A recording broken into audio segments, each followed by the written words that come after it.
Monsoon Kerala पहुंच गया और 3 दिन की देरी जो आमतौर पे एक तय वक्त माना जाता है 1 जून का, उसके मुकाबले 3 दिन की देरी से केरला मानसून पहुंचा है। हालांकि आईएमडी ने जो पहले ऑनसेट का अनुमान दिया था, केरला मानसून पहुंचने का अनुमान दिया था, वो 26 मई दिया था, लेकिन आज फाइनली 3 जून को केरला मानसून पहुंच गया है, 4 जून को केरला मानसून पहुंच गया है। तो अब जरा सर, पहला सवाल मेरा आपसे यही होगा कि केरला पहुंचने के बाद वहां से आगे की चाल मानसून की क्या होने वाली है? देखिए, आपने जैसे बताया, मानसून हमने प्रेडिक्ट किया था 26 मई को आएगा केरल में। साउथ अंडमान सी में ऑलमोस्ट 18 तारीख को आया था, ऑलमोस्ट 2-3 दिन पहले ही। लेकिन monsoon almost south of Kerala रुका। बारिश तो हो रही थी लास्ट 4-5 दिन में, लेकिन जो विंड स्ट्रेंथ है अप टू मिडिल लेवल तक होना चाहिए तो वो नहीं हुआ। लेकिन लास्ट 2-3 दिन से मानसून स्ट्रेंथन हुआ है, और आज मानसून स्ट्रेंथन होने से और अच्छी क्लाउडिंग साउथ अरेबियन सी में अच्छी क्लाउडिंग मिलने के बाद, और जो अच्छी रेनफॉल हुआ केरल और जो नाइबरिंग तमिलनाडु में, आज हमने डिक्लेयर किया है। नाउ पूरा केरल में आज मानसून प्रोग्रेस हुआ, and some parts of Karnataka भी है, and some parts of Tamil Nadu में। अभी जाते हैं नेक्स्ट 2-3 दिन में ये संभावना है कि ये पूरा कोस्टल कर्नाटका और गोवा तक ये मानसून क्रॉस करेगा, और इसके साथ साथ पूरा जो रिमेनिंग पार्ट्स ऑफ तमिलनाडु है, सम पार्ट्स ऑफ आंध्र प्रदेश, ये तक नेक्स्ट 2-3 दिन में हो सकता है।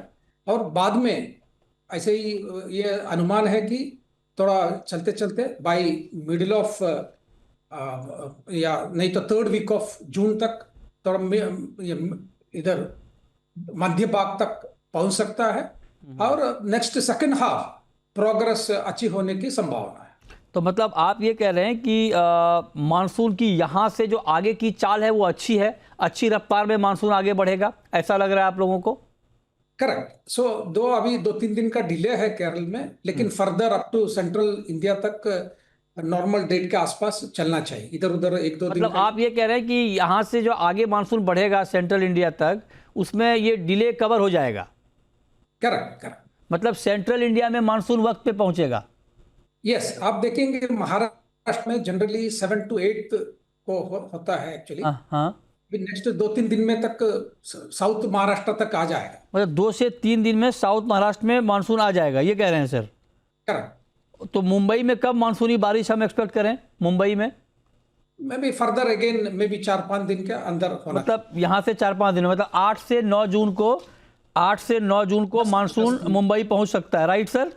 यस, 10 दिन तक को हो सकता है। हाँ, ये जरा मैं अपनी टीम को कहूँगा, ये आप चलाएं कि 8 से 9 जून के बीच मुंबई में मानसून की बारिश संभव, 2 से 3 दिन में साउथ महाराष्ट्र में मानसून पहुंच सकता है, और अभी कर्नाटक, तमिलनाडु और केरल में मानसून पहुंच चुका है sir, right?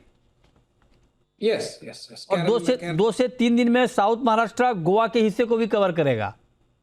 Yes, south Maharashtra तक पहुंचेगा नेक्स्ट 2-3 दिन में, क्योंकि पूरा गोवा क्रॉस हो जाएगा। हाँ। नेक्स्ट 2-3 दिन में। अच्छा। ओके, उसके बाद में हम लोग बताएंगे कि further progress depending on situation to situation. हाँ। लेकिन वो जो एक्सटेंडेड फोरकास्ट दिखा रहे हैं कि उसके बाद में नेक्स्ट वीक में there it can be further progress is possible. अच्छा, ये आपने बढ़िया बताया सर। अब मैं एक सवाल आपसे ये पूछना चाह रहा हूँ कि आपने कहा कि अब यहाँ से मानसून की चाल अच्छी होगी और ये डिले भी कवर हो जाएगा सेंट्रल इंडिया आते आते। अब सर मैं जानना चाहता हूँ कि इस रफ्तार में रेन का डिस्ट्रीब्यूशन कैसा रहने वाला है, क्योंकि खेती के लिए ज़्यादा इम्पॉर्टेंट है डिस्ट्रीब्यूशन। देखिए, बारिश तो मिलेगा एक्चुअली आपका जून तक, सेंट्रल इंडिया तक, जून एंड तक सेंट्रल इंडिया पूरा क्रॉस करेगा। लेकिन जैसे हमने फोरकास्ट दिया था, ओवरऑल बिलो नॉर्मल होने की, मोस्ट एरियाज में बिलो नॉर्मल होने की ही संभावना है जून में। करें कि बिलो नॉर्मल ही मानसून रहेगा ओवरऑल, है ना? क्या? और बारिश का जो डिस्ट्रीब्यूशन है वो भी अच्छा नहीं रहेगा जून में, ऐसा? नहीं, डिस्ट्रीब्यूशन मैंने जैसे पता, बारिश होते रहेगी एक्चुअली। हाँ। उसका अमाउंट क्लोज टू नॉर्मल और स्लाइटली बिलो नॉर्मल हो सकता है। ओके, ठीक है, तो आप करें कि बिलो नॉर्मल हो सकता है। अच्छा सर, एक बात और कि जैसे भी आपने कहा कि ठीक है, वो तो पहले का भी अनुमान है आपका, लेकिन मैं आपसे जानना चाहता हूं कि अब जो हम चूंकि मानसून का फाइनली अराइवल हो चुका है, तो अभी कुछ और हिंट मिल रहा है क्या? आपने आपने 90% का दिया है एस्टीमेट बारिश का, ±4%। उसमें उस आंकड़ों में कोई बदलाव है या 90% पे भी इंटैक्ट हैं अभी आप लोग? देखिए 90% हम लोग +or -4 दिया हुआ है, मेनली बिकॉज जो है ना एलिनो कंडीशंस वेरी फास्ट प्रोग्रेस ये फॉर्म हो रहे हैं, एक्चुअली इंटेंसिफिकेशन चल रहा है।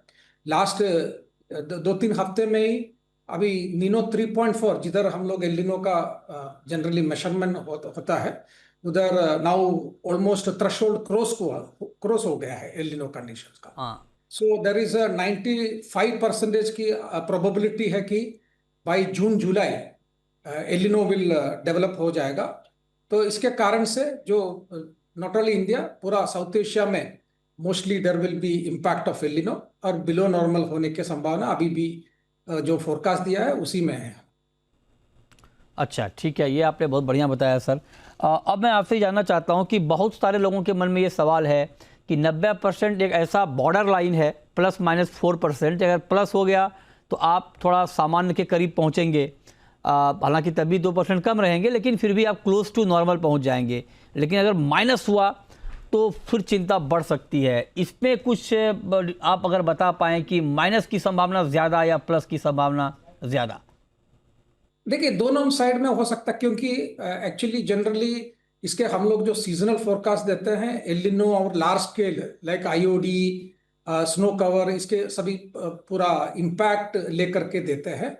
एस ऑफ नाउ जो फोरकास्ट आईओडी का फोरकास्ट है वो न्यूट्रल कंडीशंस है, लेकिन वो जो इतना कंसिस्टेंट नहीं है जैसे एलिनो के जैसे।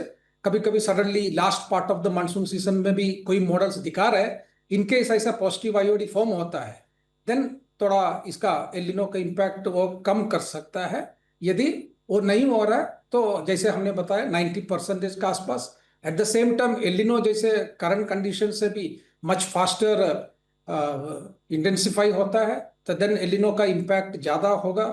और जो इंट्रा सीजनल वेरिएशन है, जैसे number of low pressure system जो फॉर्म होता है बे ऑफ बंगाल में, और जब मूव करेगा कितना बारिश वो देगा, ये भी बहुत डिपेंड करता है। यदि वो फेवरेबल होता है मानसून में थोड़ा इंप्रूवमेंट हो सकता है, लेकिन इट इज नॉट फेवरिंग तो 90 से थोड़ा 1-2% कम भी जा सकता है, अप टू जैसे 86 तक भी जा सकता है। तो सर अच्छा, एक बात, मैं बहुत सारे लोगों के मन में ये भी सवाल है कि क्या आईएमडी ने अपने डेफिनेशन से ड्राउट को हटा दिया है सर? मतलब अगर 90% से कम बारिश हो तो उसको हम क्या माने? ड्राउट माने, डेफिशिएंट माने, क्या माने? देखिए इसको इसलिए कि मेट्रोलॉजिकली डेफिशिएंट बोलते हैं।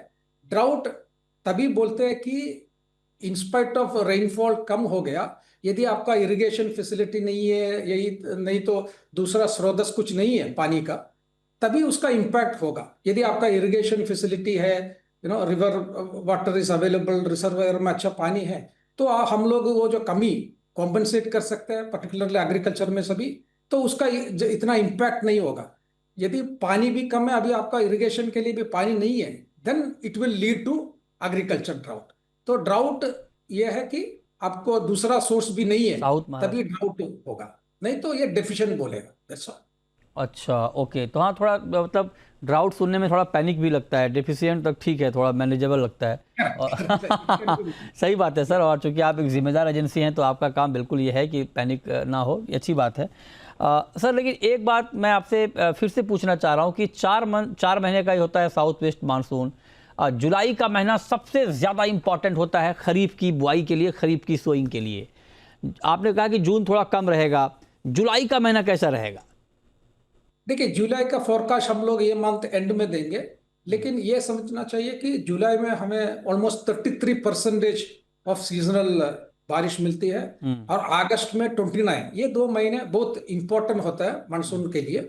सो यदि 90% होना है जैसे हम लोग फोरकास्ट दिया, आइदर ऑफ दिस एक महीना जुलाई या अगस्त बिलो नॉर्मल जरूर जाना चाहिए, नहीं तो ये 90 नहीं होगा, है ना। तो अच्छा। कोई भी एक मंथ इम्पैक्ट होगा, तो इधर जुलाई हो सकता है, अगस्त हो सकता है। तो एज ऑफ नाउ हमारा इंडिकेशन है, मैंने जुलाई का देने के लिए मंथ एंड में ही देते हैं जनरली, जून एंड के बाद हम लोग फोरकास्ट। बढ़िया, बहुत बहुत शुक्रिया पई साहब आपका, हमारे साथ जुड़े आप और बहुत ही डिटेल में आपने मानसून के ऊपर बात की, बताया। आपका बहुत बहुत शुक्रिया।